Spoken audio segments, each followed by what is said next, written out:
कामरान, ये बताएगा last time जब इजराइल ने अटैक किया और फिर अमेरिका ने साथ दिया और उनके जो यूरेनियम जो प्लांट्स थे उनको भी जो है वो हिट किया,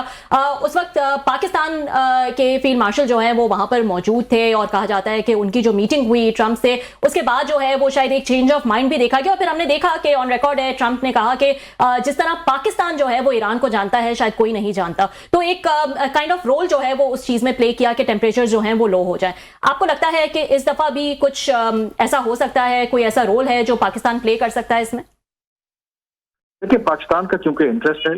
ईरान हमारा हमसाया मुल्क है, ईरान इंपॉर्टेंट कंट्री है और किसी भी तरह की तब्दीली, किसी तरह का अनरेस्ट बराह रास्त पाकिस्तान मुतासर होता है। जून में जो जंग हुई थी उसकी भी यही वजह थी कि पाकिस्तान ने अगर कोई पॉजिटिव रोल प्ले किया तो उसकी वजह यही थी कि पाकिस्तान को अंदाजा था कि अगर ये जंग तूल पकड़ती है तो उसका पाकिस्तान को नुकसान होगा। अभी जो पाकिस्तान की हिकमत अमली है, पाकिस्तान बिल्कुल नहीं चाहता कि ईरान में एक तो वहां पर जो अनरेस्ट है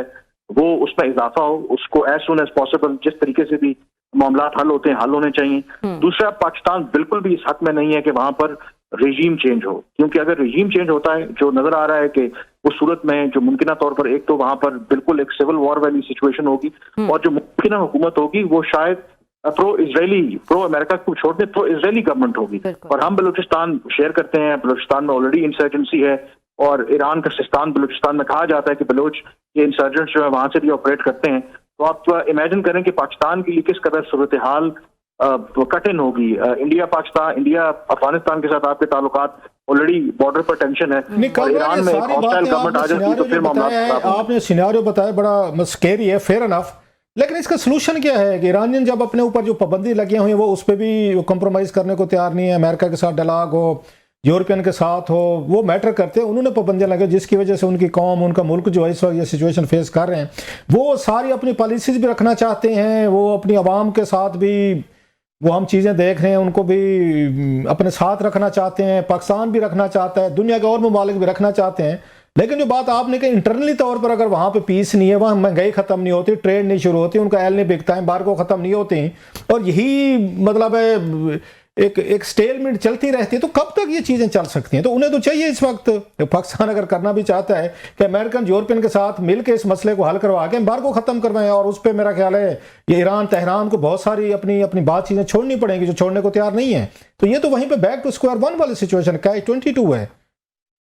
देखें, यही तो फैसला मेरे ख्याल में ईरान की हुकूमत ने करना है कि उनका इनकलाब के बाद एक जो नजरियाती एक अप्रोच है और उसकी उन्होंने जो कॉस्ट पे की है और अब जब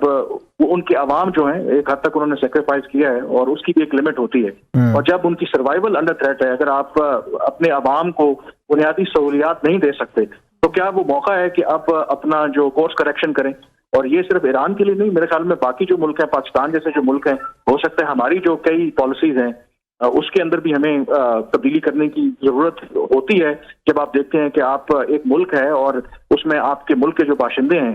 कंट्री और ईरान में एक ऐसी हुकूमत जो पहले प्रो अमेरिकन थी और उसकी जगह पर एक ऐसी हुकूमत आई जो अमेरिका के, मगरब के, जो इसराइल के वजूद को ही तस्लीम नहीं करती थी, तो वो जो इनकी हॉस्टिलिटी है उसका तो आगाज वहां से हुआ था। तो बुनियादी जो मसला है वो मेरे ख्याल में जो अमेरिका है वो पहले भी जिक्र करते थे, जिसमें एक्सेस ऑफ ईविल कहते थे, 3 मुल्कों को आइडेंटिफाई करते थे, एक ईरान,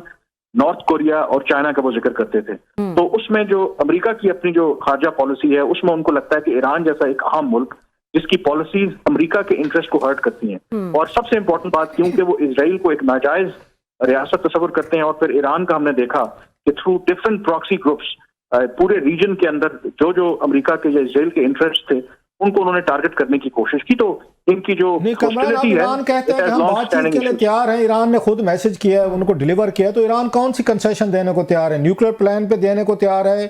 खित्ते में पीसफुल को एग्जिस्टेंस के लिए तैयार है, या इसराइल के लिए खतरा ना बनने के लिए तैयार है? क्योंकि प्रॉक्सी जैसे आप कह रहे हैं वो तो सारी उन्होंने ख़त्म करके रख दी है, वो यमन में हूँ, शाम में हूँ, इधर उधर जितने भी ममालिक थे वहाँ पे वो तो उनको तो उड़ा के रख दिया है। तो ईरानियंस अब क्या उनको ऑफर कर सकते हैं जो वो कह रहे हैं डिलाग करते हैं, बातचीत करते हैं, उन्होंने जो अमेरिकन को ऑफर की है? मेरा ख्याल है ईरान की पोजीशन मुज़ाकरात के ऊपर अब बहुत कमजोर रही है। आपने जिक्र किया कि जो अमेरिका और इसराइल ने, और खास करके इसराइल ने बड़ा एक तरीके के साथ सबसे पहले जो सबसे बड़ी स्ट्रेंथ थी ईरान की वो उनकी प्रॉक्सी ग्रुप्स थे और एक एक करके पहले उनको उन्होंने एलिमिनेट किया और उसके बाद फिर जो पिछले साल जून में जो लड़ाई हुई थी 12 रोजा, उसमें बेशक ईरान की हुकूमत तो सर्वाइव कर गई, लेकिन उसका बहुत बड़ा डैमेज हुआ। और ये एक मुजाहरों की वजह ये भी है कि इन्फ्लेशन जो बढ़ी है वहां पर, जो डॉलर की कीमत बढ़ी है, तो उसका इम्पैक्ट आज हम देख रहे हैं। तो मेरे ख्याल में अब ईरान के पास अगर 2-3 साल पहले अगर आप बात करते शायद बार्गेनिंग पोजीशन बहुत बेहतर थी, अब उनके पास मेरे ख्याल में बार्गेनिंग पोजीशन बहुत कमजोर हो गई है, उनके बहुत से ऑप्शंस खत्म होते जा रहे हैं। तो आई डोंट नो कि अब इस सिचुएशन से वो किस तरीके से निकलेंगे। कामरान ये बताएगा कि ये जून की जब हम बात करते हैं तो आपको भी याद होगा कि जब इजराइल जो है वो इतनी जारिया दिखा रहा था ईरान में, तो यही था कि अमेरिका इन्वॉल्व होगा नहीं होगा, और फिर इवेंचुअली जैसा कि हम जानते हैं जितनी क्लोज अलायंस है कि अमेरिका ने भी एक्शन लिया। इस दफा भी हम जानते हैं कि इजराइल तो ये चांस नहीं मिस करना चाह रहा होगा, जितनी शिद्दत से उनकी ख्वाहिश है वहां पे रिजीम चेंज की। तो अमेरिका पे इस बार भी प्रेशर होगा, और क्या वो प्रेशर बर्दाश्त कर लेंगे ट्रंप, या फिर हम इवेंचुअली जैसा हमने जून में देखा कि उन्होंने एक्शन लिया, उनको कोई एक्शन जो है वो लेना ही पड़ेगा? मेरा ख्याल कि ट्रंप जो है, वैसे तो इजराइल का बहुत ज्यादा इन्फ्लुएंस जरूर है अमेरिका के ऊपर, बट ट्रंप किसी के दबाव में आते हैं। I think the other way around, वो फैसला उनका बिल्कुल अपना होगा, अमेरिका और अमेरिकी सदर ट्रंप का, कि उनको अगर महसूस हुआ कि अगर उन्होंने कार्रवाई इस तरह की करनी है, बट अगर वो कार्रवाई करेंगे तो ईरान ने कहा है कि जो भी है वो भी फिर रिस्पॉन्ड करेंगे। तो उसमें जो सबसे इंपॉर्टेंट बात है कि उस कार्रवाई का मकसद क्या है। अगर तो मकसद ये है कि मजीद ईरान की मौजूदा हुकूमत को कमजोर करके उनको मुज़ाकरात की तरफ लाना, तो उसमें क्या वो कामयाब हो पाएंगे। और दूसरा इसके अंदर ये भी ऑप्शन है कि जब बात ये हो रही है कि जब अमेरिकी सदर ट्रंप ने मुज़ाकरात की बात की कि मुज़ाकरात करना चाहते हैं, तो एक असेसमेंट ये भी है कि अमेरिका को इसका मतलब है, अंदाजा हो गया है कि अगर वो ईरानी रजीम के साथ ही बात करना चाहते हैं, तो इसका मतलब है कि मौजूदा जो मुजाहरे हैं उनकी शिद्दत इतनी नहीं है कि वहां पे ईरान की हुकूमत चली जाए, तो इसलिए उनके साथ वो मुज़ाकरात करना चाहते हैं। तो सिचुएशन मेरे ख्याल में अभी काफी अनसर्टन है। और ट्रंप जो है, कामरान, लास्ट क्वेश्चन आपने बड़ा खूबसूरत तरीके से पूरे खित्ते की इंतहा अलार्मिंग सिचुएशन हमें बताई है। इन केस खुदा ना खासा अमेरिकन जो कह रहे हैं जी हम वहाँ पे अटैक कर सकते हैं, वो अटैक करते हैं पाकिस्तान के साथ, जैसे आपने बताया हमारे इंटरेस्ट इसी में है कि मौजूदा वो रजीम जो है वो कायम रहे, तो फिर पाकिस्तान के पास क्या ऑप्शंस हैं? अगर अमेरिकन जाते हैं और वो रजीम चेंज कर देते हैं तो फिर पाकिस्तान क्या करेगा?